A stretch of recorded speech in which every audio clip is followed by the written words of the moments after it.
स्वराट एक वृद्धाश्रम के लिए बनाए गए वरिष्ठ नागरिकों के लिए यहाँ एक छात्रावास है जहाँ जीवन का अनुभव लिया जाता है और इसके अलावा भी ऊपर जाना चाहते हैं। 15 मार्च 2024 को सेक्टर 47 गुड़गांव में Ramakrishna mission Bengaluru institute of pharmaceutical viva में हुई। विषय था 200 से बाम तक। कार्यशाला का उद्देश्य मूल्यांकित उपकरणों को लागू करने के लिए मार्गदर्शन करना था जो उनके जीवन में आनंद या आनंद के अनुभव को महत्व देते हैं। एफएफएससी को 6 लचीलेपन में विभाजित किया गया था। संबंधित कहानियाँ अपने भाईचारे और समझदारी के माध्यम से उन्होंने एकता की अवधारणा पर विचार किया। विभिन्न पृष्ठभूमियों से कुल 35 प्रतिभागियों ने कार्यशालाओं में भाग लिया और कहा कि इससे उन्हें अपनी क्षमता के बारे में सलाह में मदद मिलेगी और उन्होंने जो विकल्प दिए वे उनके जीवन को कैसे आकार देते हैं। उन्होंने खुशी से बातचीत की, कहा कि वो जुड़ने के लिए उत्सुक है संस्थान के साथ गहरे स्तर। इस ऐसे सेशन ना बहुत हम लोग कुछ दिन पहले भी किए थे, तो उनका रिस्पांस इतना अच्छा था, हम लोग बोलने लगे, हम लोग वैसे फिर करिए, कब करेंगे। तो इसलिए हम लोग अभी ये सेशन शुरू किया। लेकिन इस बार ऐसे नहीं कि हम लोग अगले क्या हुआ 4 सेशंस के लिए पूरा हम लोग टॉपिक तय कर लिए ताकि एक कंटिन्यूटी रहेगा। इसके बाद क्या होगा, क्योंकि पहले ऐसे हम लोग 4 सेशन का उनको बोल चुका है, तो आज ऐसे हुआ तो सबको तो लग रहा है बहुत ही अच्छा लगा। सब प्रश्न भी पूछा अपने, क्योंकि इसके अंदर हम लोग ऐसे ही पहले तो कुछ जनरल बताया, उसके बाद हर एक का अलग अलग ग्रुप बना के हर एक ग्रुप का कुछ ऐसी टॉपिक दे दिया था। एक टॉपिक में दिया था कि मेरा जहाँ मैं नौकरी कर रहा हूँ, मैं तो प्रमोशन मेरे को मिलना था, लेकिन ज़बरदस्ती मेरा जो बॉस किसी को पसंद करता है उस कारण से उसको दे दिया, मैं इसके कैसे संभालूं। ये एक ग्रुप आपस में सब पूरा बातचीत किए। फिर उसके अंदर एक आदमी आके प्रेजेंटेशन किया, वो ग्रुप का क्या विचार है कि कैसे उभार के कैसे आएंगे इसके बाहर, ये सब उन्होंने बोला। और हम लोग को अपना विचार भी रखे इसके क्या करने में एकदम बिल्कुल एक सोल्यूशन होगा। ऐसे ऐसे हर एक ग्रुप का एक टॉपिक के ऊपर जो घटता है हर रोज ऐसे कुछ लिया उन्होंने, उसके अनुसार हम लोग चर्चा किया, हम लोग उसके ऊपर हम लोग अपना विचार भी रखें। बस 2 घंटे में ये सीनियर सिटीजन्स के लिए क्यों हम लोग किया। सीनियर सिटीजन हमेशा एक बहुत नेग्लेक्टेड फील करते हैं, कोई हम लोग का पूछता नहीं है, कोई करता नहीं है, हम लोग को सब खत्म हो गया, सब ले लिया, हम तो अभी कोई नहीं है, बेकार है, ऐसे सोच रहे हैं ना। इसलिए उनका भी अपना के जीवन के बारे में सोचना समझना ताकि अच्छे एक रह सकें, इसलिए हम लोग विशेष रूप से सीनियर सिटीजन के लिए लिया। लेकिन हम लोग पेरेंट्स के लिए कल ही होने वाला है, कल शाम को है, पेरेंट्स के लिए हो रहा है। और बच्चे लोग के लिए, युवकों के लिए तो हर रविवार एक प्रोग्राम चला रहे हैं यूथ कनेक्ट करके। इसके अलावा यूथ कन्वेंशन भी होने वाला है अप्रैल मास 6 तारीख अप्रैल, वो भी अनाउंस कर दिया हम लोग। दोनों होगा। मिशन क्या है, ये देश में देखिए हर स्तर का नागरिक, बच्चे हो और युवकों के लिए भी हो, पेरेंट्स भी हो और बुजुर्ग भी हो, सबके लिए एक अपना जीवन का कुछ महत्व मर्यादा समझ पाए, एक अच्छे से शांति से आनंद से रह पाए। क्योंकि अल्टीमेटली रातों रात इंडिया की तो ऐसी पर कैपिटा इनकम को बढ़ा सकते हैं, ऐसा नहीं हो सकता है। इसमें गरीबी रहेगा, अमीर भी रहेगा, सब रहेगा, लेकिन इन लोग का ऐसे कोई कुछ देना चाहिए मसला, जिसकी वजह से उन्होंने बाहर का स्थिति जैसे भी हो, अंदर की तरह हम लोग खुश रहेंगे, ठीक रहेंगे, शांति में रहेंगे, ये प्रयास हम लोग का। क्योंकि हम लोग का किसी को ना आप सब आज आप सबको 1-1 लाख दे दें, ऐसे तो कुछ सोल्यूशन नहीं दे सकता। उनका बाहर का परिस्थिति ज़्यादा बदलना संभव नहीं है, लेकिन अंदर का परिस्थिति हमेशा संभव है। इसलिए हम लोग चाहते हैं आपका विचार, आपकी सोच के माध्यम में आपके अंदर का परिस्थिति कैसी बदला है, ताकि आप देखो अल्टीमेटली यही ना, आपके पास करोड़ों पैसा है, आप हमेशा डिप्रेशन में भुगते हैं। किसी को कुछ भी नहीं है, दिन मजदूर है, बहुत आनंद में सो रहा है, तो 8 घंटा उसका नींद अनायास से आ जाता है, उसको तो हाथी से उठाना पड़ता है। So what is the difference, मानसिक परिस्थिति या प्रस्तुति या सोच विचार ना, इसलिए मानसिक स्तर पर ही काम करना अच्छा है। इसलिए हम लोग ज़्यादा से ज़्यादा स्वामी विवेकानंद की चिंताधारा वो सब लेके, उन्होंने सब के बारे में उन्हें अच्छे से बहुत कुछ बोल चुका है, उसी से हम लोग थोड़ा थोड़ा लेके हर रोज का दैनंदिन जीवन के साथ क्या जोड़ है, ऐसे कुछ विचार रखते हैं, सबको बुलाते हैं। तो किसी को तो शॉर्टकट कुछ नहीं है, सबको आना है, सबको बात करना है, सबको विचार करना है। ये भी तो एक सेशन में भी कुछ नहीं होगा, कुछ एक प्रारंभ हुआ, कुछ ऊर्जा मिला, इसी से आगे काम करना है, आगे बढ़ाना है। इसीलिए हम लोग का वेबसाइट में दे रहे हैं, प्रचार भी कर रहे हैं। जितने आपके मान लीजिए आपकी न्यूज़ चैनल के माध्यम में बहुत लोगों के पास पहुंच गया, सब आएंगे, सब वेलकम है, सबको हम लोग करवाएंगे, कोई दिक्कत नहीं। I'm Anuradha Balaram. I am the Chief Coordinator of the Vivekananda Institute of Values, Ramakrishna Mission, Gurugram. We are a beautiful team here of 90 people who are all over the country, and our main aim is to take Swami Vivekananda's ideas to different people, to energize them to bring out their best.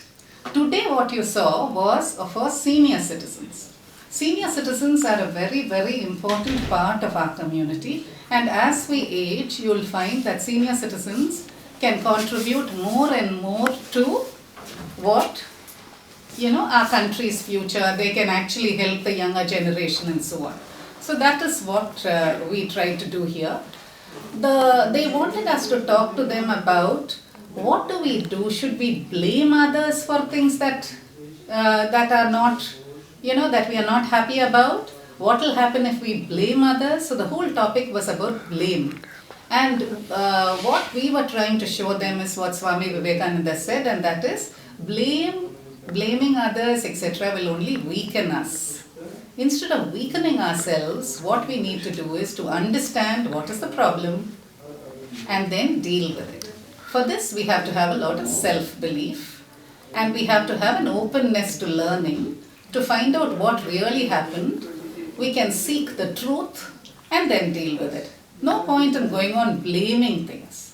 That will only weaken. See, most senior citizens like to have a platform where they can sit and meet and talk to each other and learn from each other, freely express themselves. They don't have that much opportunity. So this is a safe place, a beautiful holy place where they can come, spend some time together and go back. So what motivation they'll get is when Maharaj speaks, when Swami Shantatmananda speaks, they are able to understand exactly how their way of thinking needs to be reframed. So that gives them a lot of motivation. We know that because they keep asking, please have more programs, please have more programs. That's how we know that. My message to viewers is this: take some time away from your existential life, your rat race, and try and understand yourself.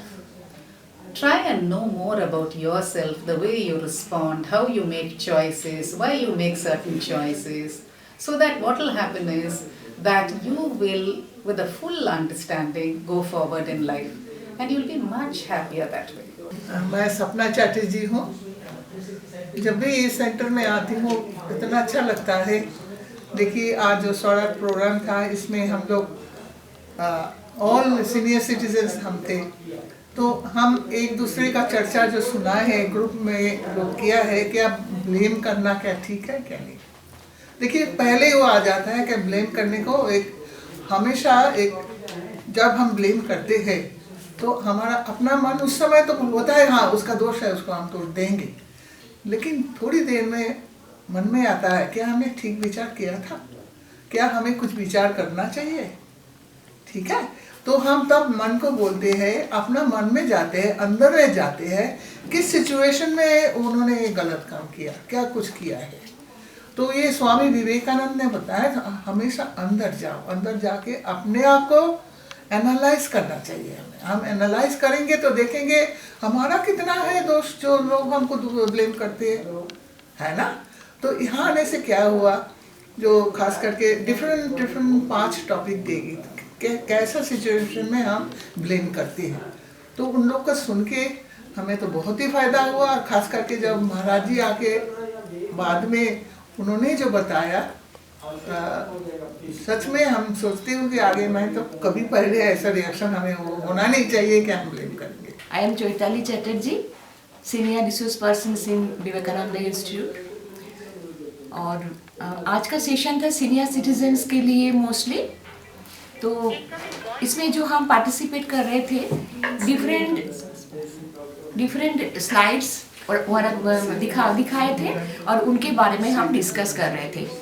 तो take away यहाँ से यही होगा कि today's topic was blaming. तो blame करने से पहले अगर हम क्या कर सकते हैं, क्यों हम हमारा जो थिंकिंग प्रोसेस है उसको हम चेंज कर सकते हैं और थोड़ा डिफरेंट एंगल से हम देख सकते हैं, ये हमने आज सीखा from the discussions and Maharaj जी's talk about all of this. अभी मैं नहीं कह सकती, पर yes I will try to not to do that in future. Shobha Menon, मुझे लगा कि ये इंट्रोस्पेक्ट करने का बहुत अच्छा अपॉर्चुनिटी था, क्योंकि हमारा आदत होता है कुछ हम जो चाहते हैं वैसे नहीं होने से हम ब्लेम के लिए कुछ ढूंढते हैं कोई भी। तो अब तो हम इतने सारे सिचुएशंस के बारे में डिस्कस करें जो डे टू डे सिचुएशंस थे, जो बहुत कॉमन सिचुएशंस हम रिकग्नाइज कर सकते हैं कि हमारी ज़िंदगी में भी ऐसे सिचुएशंस आए हैं। तो इट वाज हम ये इंट्रोस्पेक्ट किया और आगे जाके इट विल बी ईजियर। हम देखेंगे कि कैसे हम इनको टैकल कर सकते हैं, क्योंकि ब्लेम करने से हमारा कोई फ़ायदा नहीं होता, हमें अच्छा भी नहीं लगता। सुनंदा गांगुली, आज का जो सेशन एक्चुअली ये लाइक माइंडेड पीपल का सेशन था, और जो ज़िंदगी उन्होंने बिताया और आगे जो ज़िंदगी बिताने वाला है, जो इश्यूज आ सकता है, जो प्रॉब्लम्स हम डेली फेस कर सकते हैं, उनके बारे में थोड़ा चर्चा हुआ और ये हेल्प तो करेगा ही मुझे। धर्मेंद्र पांडे है मेरा नाम, और मेरे हिसाब से सबसे पहले तो यहाँ आना ही अपने आप में बहुत बड़ी बात है, क्योंकि अपने जैसे लोगों के साथ में समय बिताना, एक दूसरे को देख के बहुत उत्साह आता है। आमतौर पे क्या है कि इस उम्र में अगर आप एकाकी हैं, शारीरिक रूप से अगर दुर्बल हो गए, तो वो दुर्बलता मन पर भी घेर लेती है, मन को भी। तो उसमें हम लोग क्या कहते हैं, कमज़ोर होते ही या तो खुद को हम ब्लेम करना शुरू कर देते हैं या दूसरे को। तो यहाँ आकर ये समझ में आया कि ब्लेम करने से नहीं होगा। अगर हम जैसा सिचुएशन है उसको अगर हम स्वीकार करते हैं, और कई चीज़ें यहाँ बताई गई जो मुझे लगता है धीरे धीरे अगर हम उसको अपनाना शुरू करेंगे तो फ़ायदा होने की उम्मीद है। अचानक नहीं होगा, पर ये ज़रूर समझ में आया कि दोष देने से नहीं बनेगी बात, ये कोई निदान नहीं है किसी। मेरा नाम नंदिनी है, और आज मैंने इस प्रोग्राम में जो है स्वर आर्ट वर्कशॉप में पार्टिसिपेट किया और मुझे बहुत अच्छा लगा, क्योंकि एक ग्रुप में हमने डिस्कस किया कि ये ब्लेम क्या चीज़ है। First of all the understanding itself is very important, because we don't understand what it means to blame others, and so वो एक हमने डिस्कस किया। और उसके बाद रिफ्लेक्शन जो हुआ बहुत ही मुझे लगता है मुझे फ़ायदा करेगा। और सिर्फ रिफ्लेक्शन से काम नहीं चलेगा, उसको आगे जाके अभ्यास करना पड़ेगा, प्रैक्टिस करना पड़ेगा, और वो उस जर्नी के लिए मैं तैयार हूँ। इस वर्कशॉप ने मुझे उसके लिए तैयार किया।